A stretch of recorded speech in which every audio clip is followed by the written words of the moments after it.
다섯 번째 마지막 설교가 되겠는데요. 마저 못한 내용은 오늘 오후 예배에 함께 요한계시록 말씀과 함께 마무리를 하려고 합니다. 마가복음 16장 14절에서 20절까지 말씀.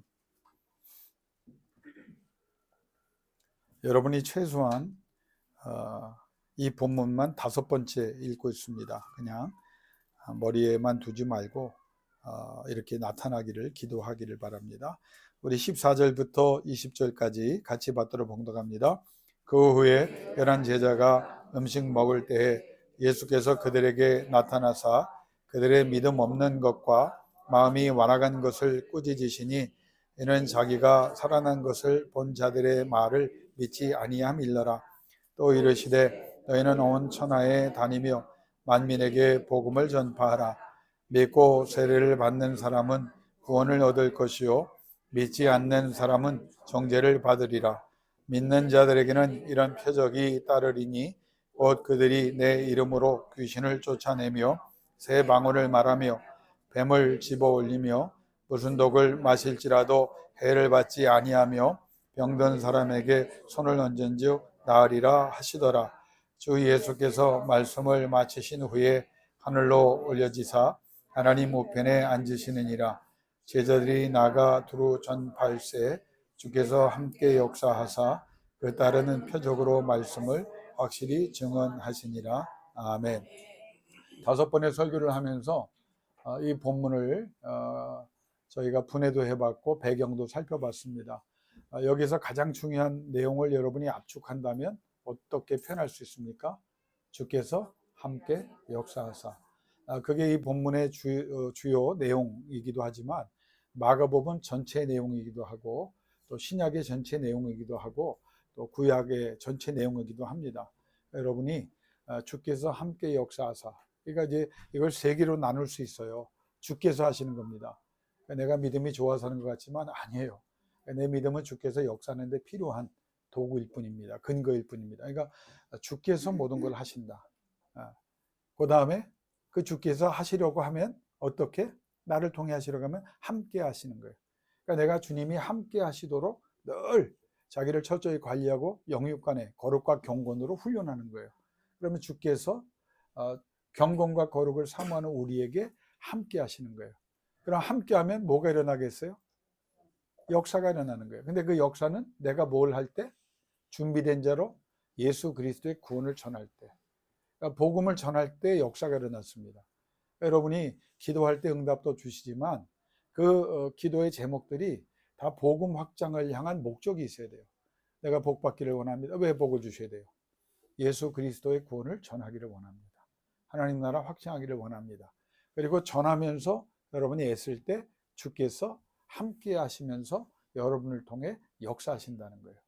이게 마가복음의 전체의 가장 중요한 핵심 중에 하나입니다. 여러분 이 세상을 살아가면서 누구나 영육간의 능력 있는 삶을 원합니다. 제가 질문할게요. 능력 없는 무기력한 삶을 살기를 원하는 사람 혹시 이 자리에 있습니까? 그렇지 않을 겁니다. 능력 있는 삶을 다 누구나 살기를 원합니다. 그런데 그 능력 있는 삶을 산 사람들의 대표적인 경우가 뭐 교회 2000년의 역사도 있지만 초대교회에 쓰임받은 사람들을 우리가 보면 어떻게 저 사람들이 쓰임받을 수 있었을까? 어떻게 저렇게 성공적인 삶을 살 수 있었을까? 자, 예수님의 제자들을 보세요. 이게 마가복음 전체 내용이거든요. 기독교의 그 기초와 부흥에 엄청나게 기여를 한, 지금까지도 영향력을 미치고 있는 그 제자들과 예수 그리스도께서 선택한 사람들, 예수 그리스도 중심에 사는 사람들, 특별히 제자들을 보면 쓰임받을 만한 사람이 한 사람도 없습니다. 왜? 부자가 있나요? 대부분 가난했어요. 교육을 받았나요? 대학 나오고 석사학위 갖고 박사학위가 된 사람이 있습니까? 전문가 있습니까? 없어요. 그냥 전문가는 전문가죠. 갈릴리에서 고기 잡는 어부로서 전문가 될지는 모르지만 세리로서 어떻게 해서라도 세금을 돈을 많이 뜯어낼 연구하는 데 전문가일 수는 있겠죠. 그러나 그럼에도 불구하고 그들은 가난했고 교육이 부족한 사람이었고 무지한 사람들이었고 세상을 살아갈 때 여러분 가장 성공하는 요인 중에 하나가 뭐냐면 나도 열심히 하는 거지만 인맥이거든요. 현대사회에서는 그래서 모든 모임을 보세요. 제가 기독교 단체에 무슨 기도회도 잘 옛날에 설교도 가고 또 초청받으면 갔다가 요즘 안 갑니다. 왜? 그 목적이 뭐냐면 예배가 아니라 인맥이야.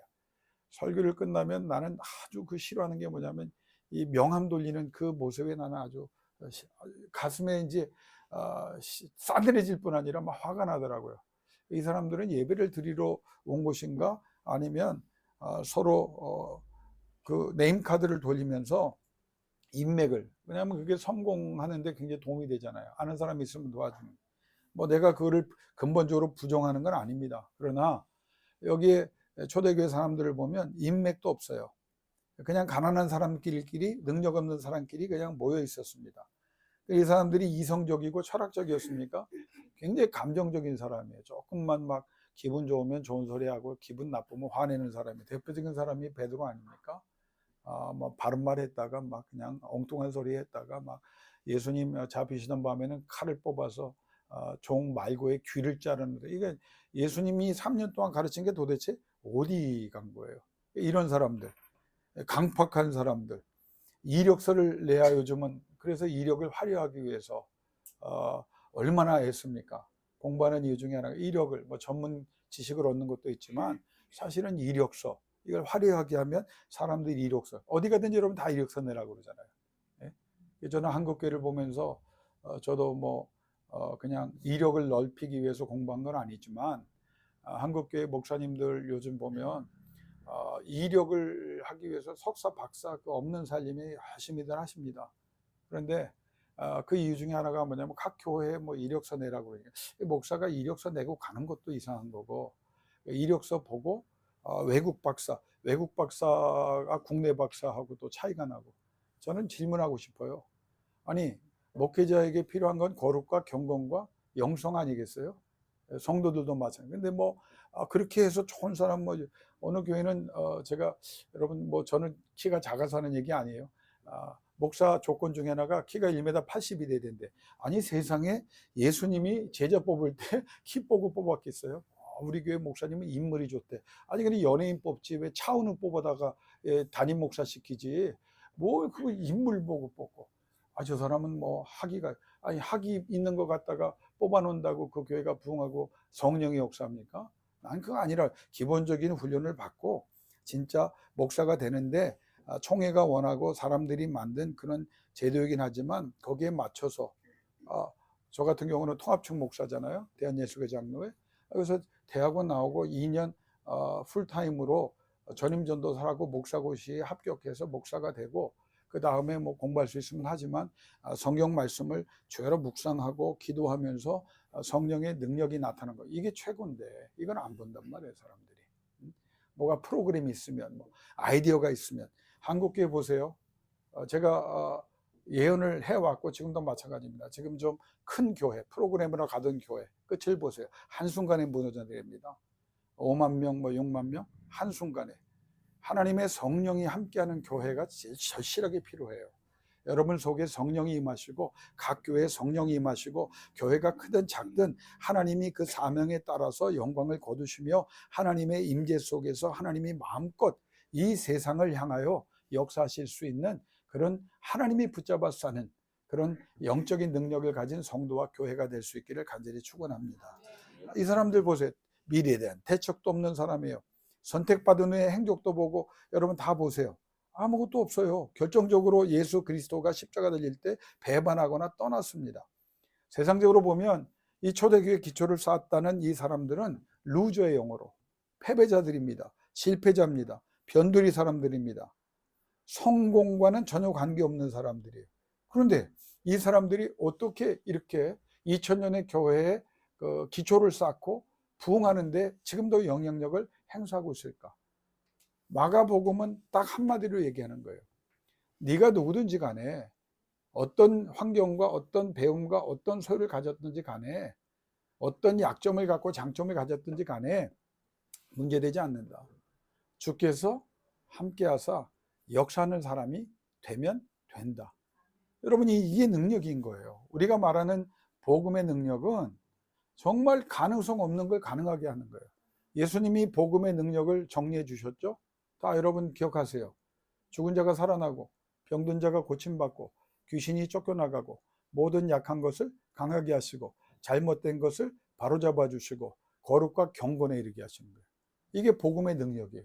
이 6가지의 은혜가 예수 안에서, 예수가 우리 가운데 성령으로 들어오셔서 예수가 그 복음의 능력을 우리에게 주시면 우리가 하는 게 아니거든요. 이걸 하실 수 있는 분, 곧 하나님께서 예수 그리스도의 구원을 위하여 성령을 통해서 일을 하신다는 거예요. 이게 삼위일체입니다. 그러니까 성부 하나님께서 성부 예수 그리스도, 왜 성부 예수 그리스도를 위해서? 그분이 구원이니까. 그래야 하나님 나라 확장되니까. 그 예수 그리스도를 위해서 성령을 보내시는 거예요. 이게 삼위일체입니다. 그게 주께서 우리와 함께 하시는 거예요. 근데 아는데 무엇이 문제가 되냐면, 마가복음이 그 내용을 쭉 가면서 우리가 조직적으로 좀 체계적으로 논리적으로 말씀을 하면 우리 자신이라는 거예요.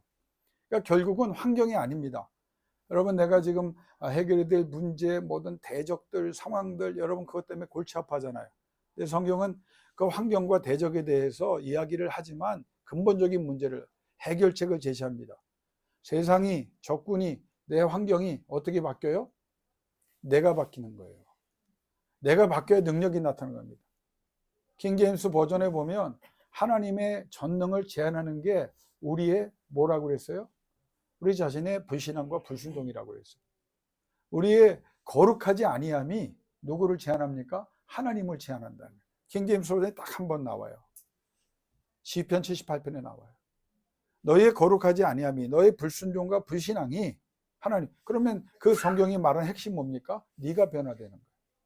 세상이 아무리 괴롭혀도요, 내가 강해지면 저들의 괴롭힘이 나에게 영향력을 못 미쳐요.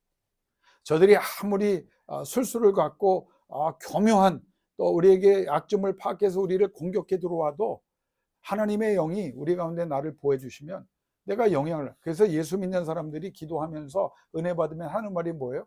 옛날에는 내가 자극을 주면 펄쩍펄쩍 뛰던 사람이었는데 이제는 웃을 수 있는 사람이 됐다는 거예요. 이게 정말 멋있는 사람입니다. 할 수 있거든, 무슨 믿는 자에게 능치. 이 말씀을 깨닫고 나니까 내가 하는 거 아니야. 할 수 있게 하신 하나님이 나와 함께 하시고 나를 통해서 하시는 거예요. 그럼 내가 하나님이 마음대로 하실 수 있도록 깨어 기도하고 주 앞에 영광을 돌리면 하나님께서 영광을 거두실 것이다. 그러니까 결국 이 마가복음은 우리의 믿음과 우리의 불순종을 얘기합니다. 우리의 믿음과 순종이 문제라고 하는 거예요. 그래서 그 말미에 가면 예수 그리스도께서 부활하셨잖아요. 근데 여자들이 그 무덤에 찾아갔다고 그랬죠. 무덤에 왜 찾아갔어요? 부활하신 주님을 확인하고 싶어 간 게 아니죠. 왜? 향품을 가지고 갔다고, 향유를. 그러니까 이 사람들은 3년 동안 그렇게 예수님 말씀을 듣고도 어떤 신앙에? 살아날 수 없다는 신앙을 가지고 있는 거예요. 그러니까 예수님은 부활하셨는데 그냥 향유를 갖고 갔어요. 천사가 여기 계시지 않는다고 말하죠. 갈릴리로 먼저 가셨다. 그러니까 갈릴리로 가라고 제자들이 전해라. 이 여자들이 어떻게 했다고요? 안 전했어요. 그냥 맨날 울기만 해. 그러니까 이 기독교 신앙은 맨날 울고 있다고 해요. 그러니까 이게 잘못된 거예요. 울던 우리가 정말 은혜로 바뀌는 것이고, 그 눈물이 감사와 감동의 눈물이 돼야 되는데, 이게 불안과 근심과 걱정과 과거에 종속된 눈물을 흘리고 있다. 이거 아니라는 거예요. 그래서 예수 그리스도께서 또 수고를 하시죠. 누구에게? 갈릴리 가셔야 되는데 어디에 나타나셨어요? 참 성경 5번 해도 새롭죠. 그러나 나는 실망하지 않습니다. 지난주 얘기했죠. 목회는 반복 교육이다. 끝까지 하는 거예요, 여러분. 언젠가는.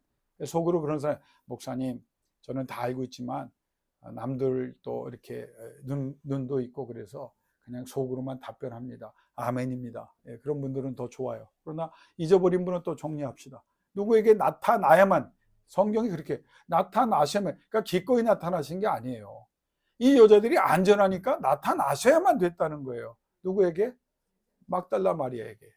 7 귀신 들렸단 말. 그러니까 이 여인이 왜? 나는 이 여인이 왜 그러면 달려가서 예수님 부활하셨다고 말하는 여인이 되느냐? 귀신 들려봤기 때문에 아는 거예요, 사실은. 영적인 세계를 경험했거든. 그러니까 이 여인은 적어도 부활에 대해서 처음부터 믿지는 못했지만 그럴 가능성이 크죠. 그러나 나타나시는, 부활하신 그 몸을 가지고 계신 예수를 보면서 그걸 믿었던 거예요. 그래서 제자들에게 달려가죠. 제자들이 가서 밥 먹고 있었어요. 예, 밥이 들어가 슬픈데. 예. 근데 밥 먹고 있었어요.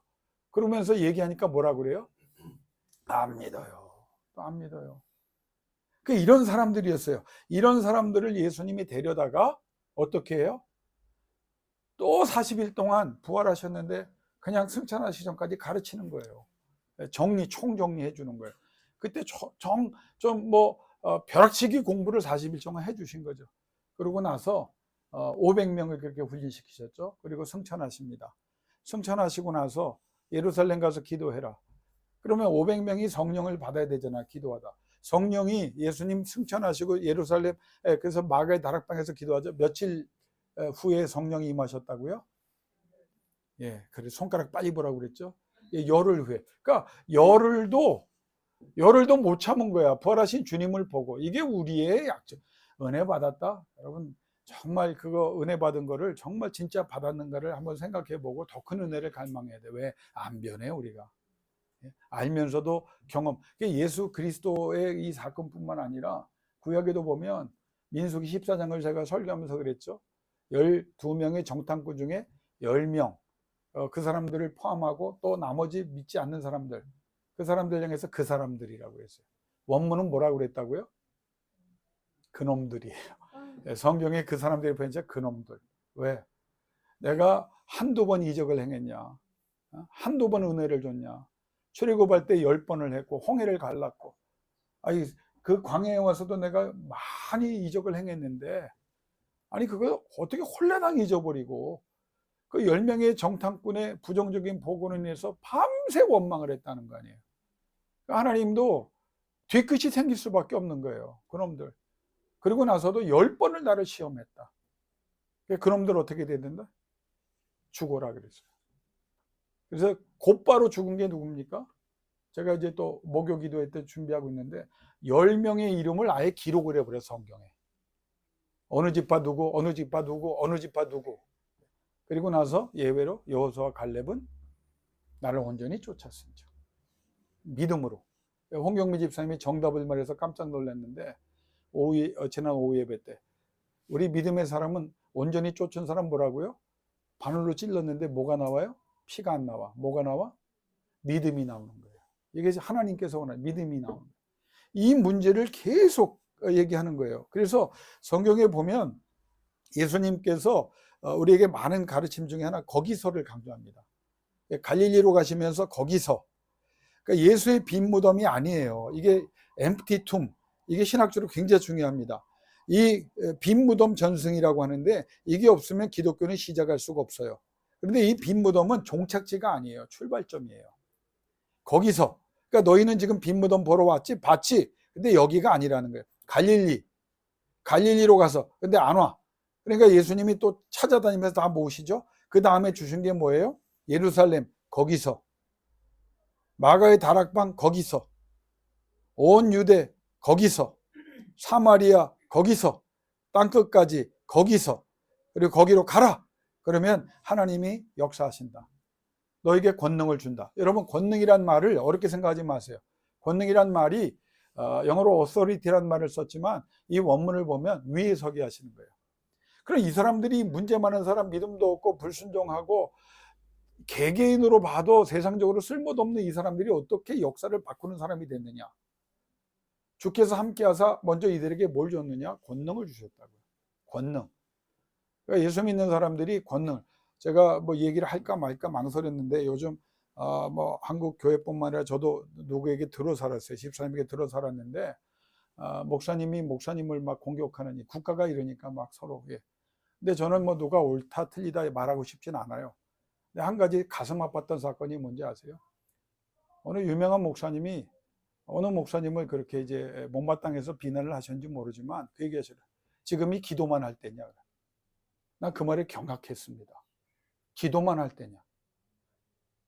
다윗이 힘들고 어려울 때, 억울한 일을 당할 때, 자기 힘으로 해도 안 될 때 그가 뭐라 고백했어요? 나는 다만 기도할 뿐이라. 이게 성경의 핵심인 거예요. 여러분, 기도만 할 때냐? 기도의 능력과 기도의 긴급성과 기도의 가치와 기도가 가진 어마어마한 하나님의 그 권세를 난 그분이 난 굉장히 유명하신 분이거든요. 저는 기도하다 보면 하나님이 역사하고, 기도하다 보면 우리 보러 나가라고 하시면 나가는 거고, 우리 보러 금식하라고 하면 금식하는 거지. 여러분, 근데 기도를 폄하하는 건 안 되는 거예요. 여러분이 어떤 결정을 하고 어떻게 행동하든 여러분이 기도하면서 결정을 하세요. 그러나 공의와 정의에 따라서 결정하세요. 그러나 한 가지, 저와 목회하면서 신앙생활하면서 한 가지 잊지 마세요. 기도보다 앞서면 안 돼요. 기도할 때 하나님이 역사하시고, 기도할 때 여러분 깨우쳐 주시고, 기도할 때 하나님이 해결해 주실 줄로 믿습니다. 기도하는 거예요. 그러니까 이 사람들이 정말 기도할 때 성령이 임하면서 권능이 임해요. 권능이 뭔지 아세요? 여기에 해답이 있는 거예요. 어떤 의미가 있냐면, 위에서, 따라합시다. 위에 서게 하시다. 7가지 뜻이 있어요. 권능이라 뜻이. 근데 한 가지를 여기에 강조하고 싶어요. 뭐냐? 위에 서게 하신 거예요. 내가 미친데 기도했더니 하나님이 위에 서게 하신 거예요. 가난한데, 못 배웠는데, 무지했는데, 부끄러운 과거가 있고, 이력도 없고, 대책도 없고, 감정적이고, 약점도 많은데, 배경도 없고, 여러 가지 면에서 나는 그 자격이 없는 사람인데, 저 앞에 말씀에 거기서 예루살렘이라니까 예루살렘 가기서, 그리고 성령이 임하고 온 유대와 사마리아 땅끝까지 거기로 이끄시는 그 주님 앞에 기도하면서 끌려갔더니 하나님께서 뭘 보여주셨느냐? 위에 서게 하신 거예요. 사랑하는 우리 성도 여러분, 그리고 젊은 분들 특별히 하나님께서 세워주셔야 되는 거예요. 공부 잘해요? 감사하십시오. 그러나 공부 잘해서 위대한 인물 되는 게 아니에요. 내가 재산이 없어요? 하나님 위에 세워주시면 어떡할 건데. 내가 사람들이 인맥도 없어요? 하나님 위에 세워주시는데, 영향력을 주시는데, 이걸 목회에 계속 강조하는 겁니다. 마가복음의 주제가, 성경 전체의 주제가 이거예요. 여기에 권능이 임하면 너희들이 위에 선다는 거예요. 자, 이 예를 들면 제가 오늘 시간 되는 데까지만 설교를 하려고 하는데, 마가복음의 수신자, 마가복음이 누구를 향해서 쓰여진지 아십니까? 로마인을 위한 복음이에요. 이게 이의가 없는 정설입니다. 이 마가복음은 로마인을 대상으로 로마에서 기록되었고, 로마 교회 성도들을 위해 기록되었고, 로마에 사는 이방 로마인들을 향해서 쓰여진 거예요. 그런데 가만히 생각해 보십시오. 바울도 나름대로, 바울이 로마서를 쓴 게, 이제 로마 교회를 향해 쓴 게 로마서잖아요. 근데 이 로마 교회는 누가 쓴지 아세요? 로마 교회를 누가 세운지 아세요? 바울이 안 세웠어요. 누가 세웠는지 몰라. 성령이 세워주신 거예요. 어떻게? 오순절 마가 다락방에 일어난 제자들을 통한 하나님의 역사를 경험하러 왔던 그런 디아스포라, 흩어졌던 로마에 살던 그 유대인들이 와서 경배하다 그 복음을 받아들이고 가서 자기들끼리 기도하면서, 자기들끼리 예배하면서, 그리고 전도하면서 세워진 게 로마 교회예요. 놀랍지 않습니까? 하나님의 권능이 친히 역사한 교회예요. 그런데 그 교회가 이제 그 로마 지역의 전도를 위해서 하나님이 누구를 썼느냐? 베드로를 쓰셨어요. 그리고 베드로의 설교를 통역하는 마가를 통해서 쓰셨어요. 그래서 마가는 로마 교인들을 위해서, 로마에 머물고 있는 로마 교인들과 이방인들을 향해서 썼는데, 제가 주목하는 건 뭐냐면, 로마 사람들을 위해서 전도를 하는데 누가 전도했느냐? 배우지 못한 사람들이 전도를 하거든요. 이력이 있어요, 베드로가. 마가가 무슨 부잣집 청년이긴 했지만 약점이 많은 사람이었어요. 근데 도대체 이 사람들의 말을 듣고 로마가 굉장히 열광을 하고 복음을, 그래서 로마 황제가 다 죽이기로 한 거예요. 왜? 너무 영향력이 커지니까. 그것도 귀족들 상대로. 로마의 그 평민들도 복음을 받았지만 로마의 로마의 가장 강력한 세력이 누군지 아세요? 군인들이에요. 전 세계를 점령하는 사람들이잖아요. 이 사람들이 다 황제가 되고 원로원의 중요한 직책을 갖고 있잖아요. 부자들이라고요. 영향력을 행사하는 사람들이에요. 그런데 그 사람들이 도대체 이 어부 출신, 무식하고 그 가난하고 유대 사람이라면 사람 취급도 못 받는 그런 위치입니다. 로마의 사람들의 입장에서 볼 때 이 사람들은 노바디야, 아무것도 아닌 사람들이야.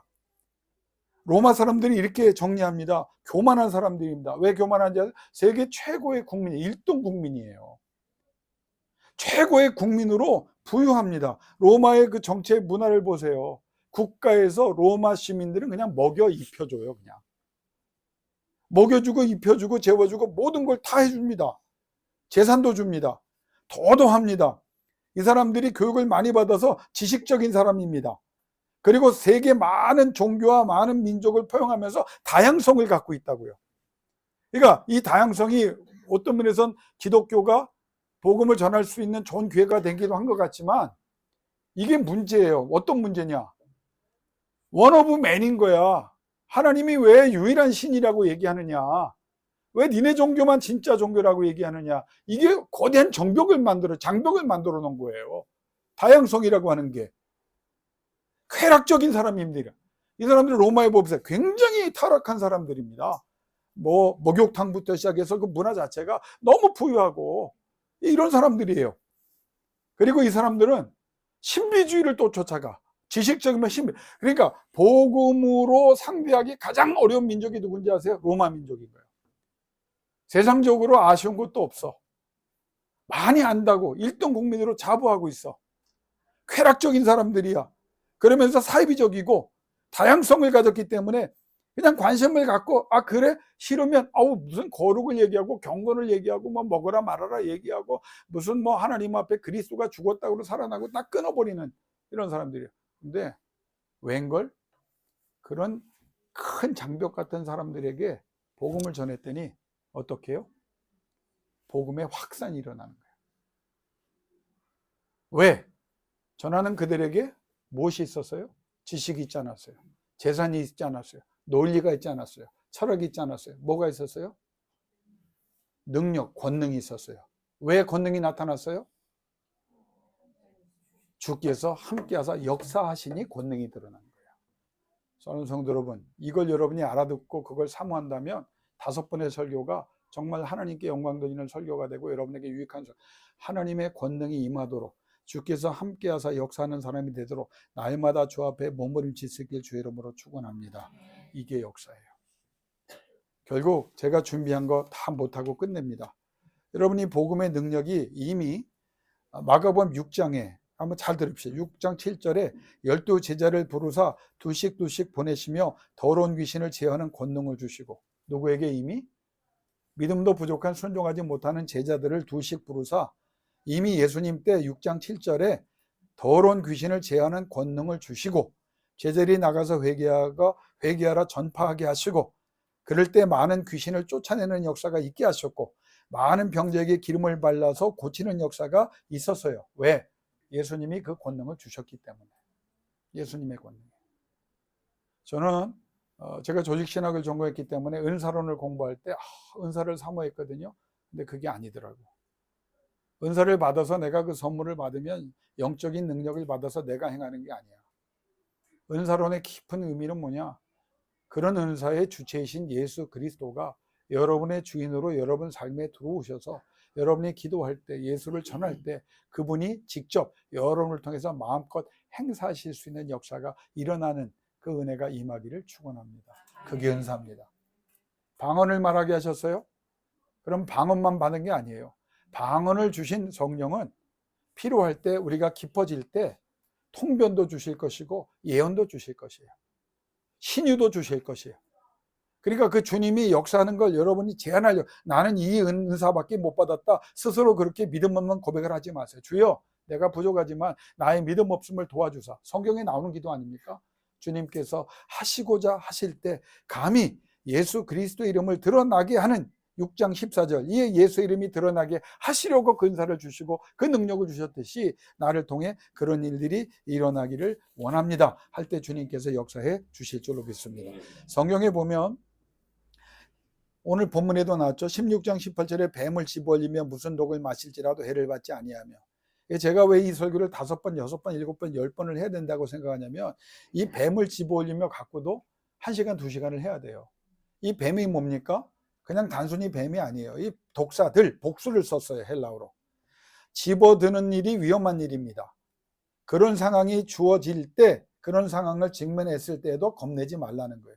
왜? 그 뱀은 치명적, 그것도 한 마리가 아니고 여러 마리인데 왜? 그 복수를 사용하셨기 때문에. 그런데 전혀 너희에게 해를 끼치지 못한다. 원문에 그렇게 못 박아버리셨어요. 그 이 뱀이 뭐냐? 단순히 독이 있는 뱀을 얘기하는 거예요. 여러분 인생을 살아가면서 질병이 독일 수 있어요.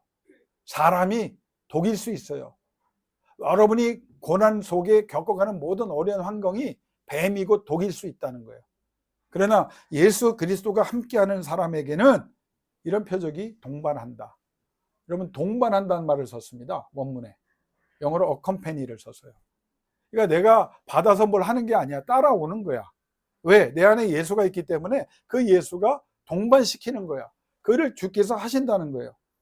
자, 그건 차지하고라도 무슨 독을 마실지라도 해를 받지 아니하며. 여러분, 이거 말 믿습니까? 그렇다고 오늘부터 아무거나 먹고 썩은 음식 먹고 상한 음식 먹으면서 시험하지 마세요. 예? 그건 바보짓이야.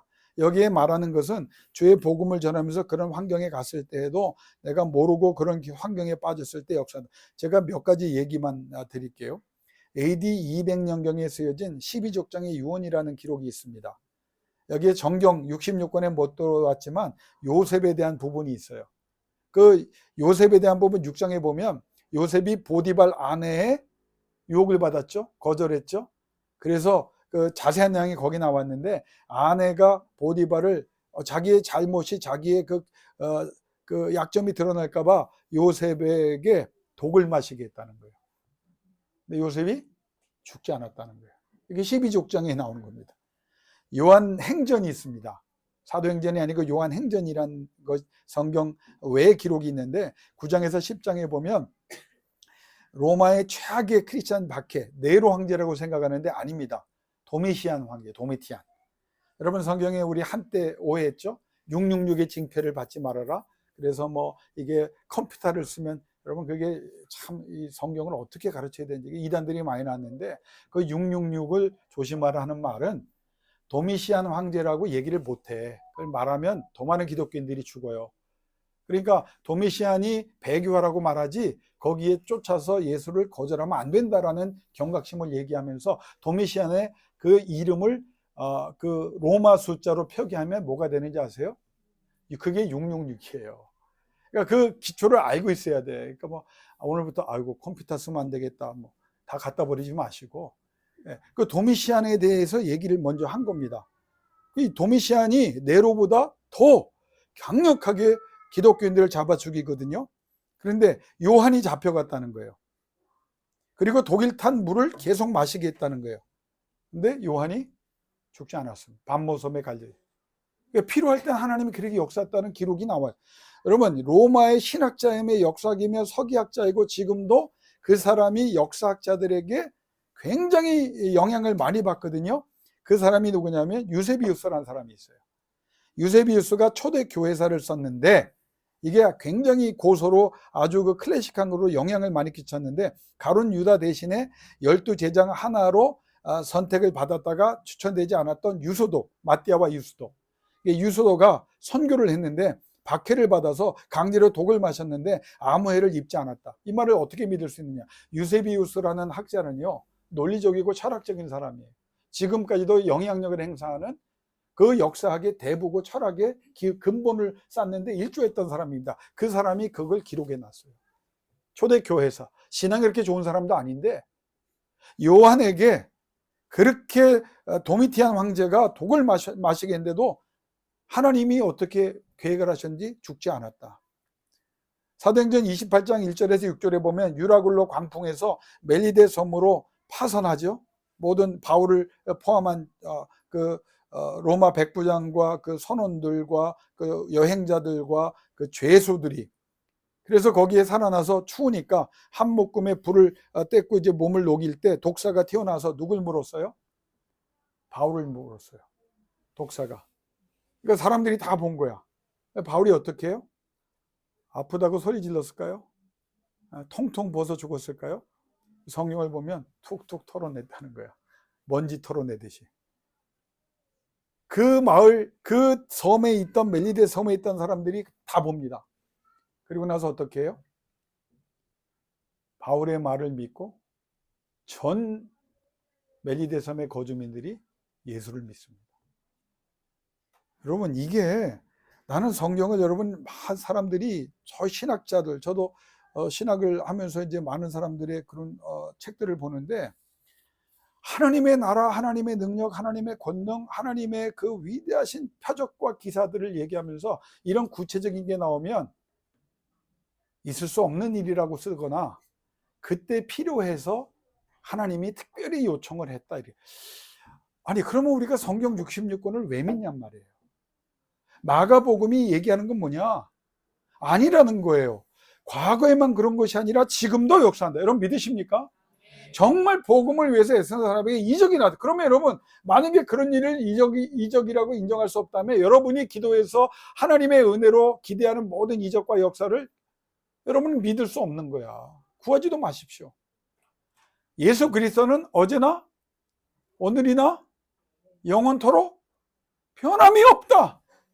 이게 성경의 마가복음이 그래서 계속 강조한 게 뭐예요? 반복적으로 강조한 게 뭐예요? 즉시 믿음으로 향했더니 즉시 과거형을 쓰는 것 같지만 현재형으로도 선언하고 강조합니다. 예수 그리스도의 부활승천 이후에 이런 표적들이 모든 성도에게 복음을 전하는 사람들에게 나타난다. 이걸 얘기해요. 마가복음 16장 19절에 20절의 메시지가 뭐냐 한번 따라합시다. 예수님이 하늘로 올리우시고 하나님 우편에 앉으셨다. 이거 500명이 이제 마지막 순간 본 거죠. 그런데 신학적으로 질문이 있습니다. 뭐냐면 그걸 누가 봤냐는 거예요. 500명이 하늘로 올라가는 것은 봤지만 하나님 우편에 앉은 것을 보았느냐. 학자들은 여기에 대해서 굉장히 비판적으로 봅니다. 저는 문제될 거 없다. 왜? 그 핵심이 뭐냐면 톰 라이트라고 하는 제가 좋아하는 영국주의 복음주의 신학자 목회자가 뭐래? 이 표현과 기록은 잘 들어보십시오. 하나님의 세계는 우리의 세계와 다르지만 단절되어 있지 않고 수많은 방식으로 교차되고 연결되어 있다. 말이 어렵죠? 이 말을 제가 쉽게 설명을 할게요. 신체적으로는 떠나 계시지만 영적으로는 더욱 깊은 관계로 우리와 함께 하시면서 하나님 우편에서 우리가 기도할 때 중보하시는 예수의 은혜로 이런 이적과 표적들이 동반한다는 거예요. 그 역사를, 그 약속을 지키기 위해서 하나님의 저 광대한 세계를 우리와 연결시키기 위해서 우리 주님이 지금도 하신다는 거예요. 그래서 이게 가능합니다. 이게 마가복음의 고백이고 강조고 우리의 신앙이어야 합니다. 나는 이거 양보 못해요. 무엇을? 우리 주님이 여러분이 기도할 때 하나님 우편에서 중보하신다는 거. 주의 복음을 전할 때 주께서 함께하사 역사하신다는 거. 필요하다면 무슨 독을 마실지라도 정말 하나님께서 결정하신다면 어떤 뱀을 들어도 그 뱀이 물어도 우리는 그대로 소멸한 존재가 아닙니다. 제가 적용해 드릴게요. 세상이 여러분 마음대로 여러분을 짓밟지 못해요.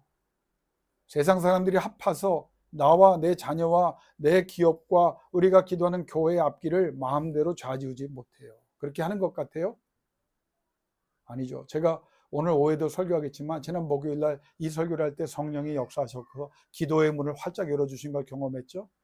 우리가 기도하면 하나님께서 어떻게 하신다고요? 요한계시록 8장 천사들의 찬양도 잠잠히시기. 왜? 우리의 기도를 듣기 위해서. 우리의 기도를 향기와 함께 흠양하세요. 천사들이 그걸 날라올려. 그걸 받으신 하나님께서 어떻게 하신다고요?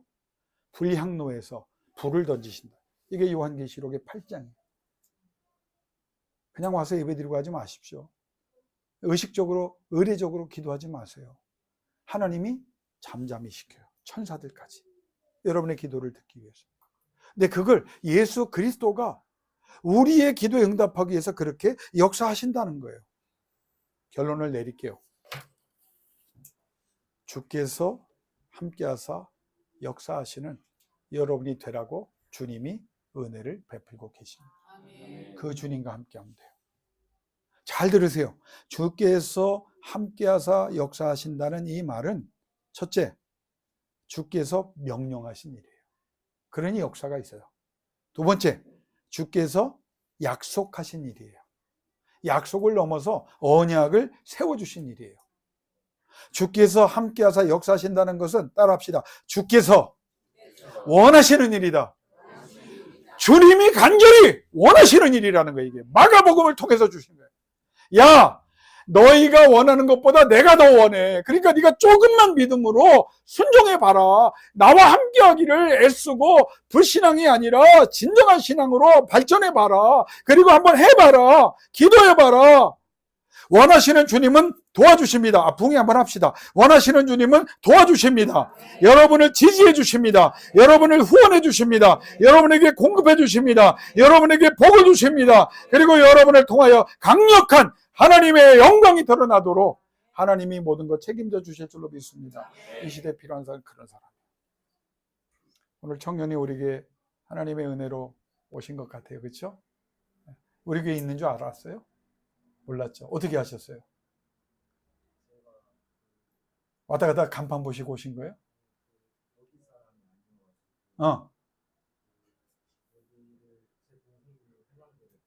네. 네.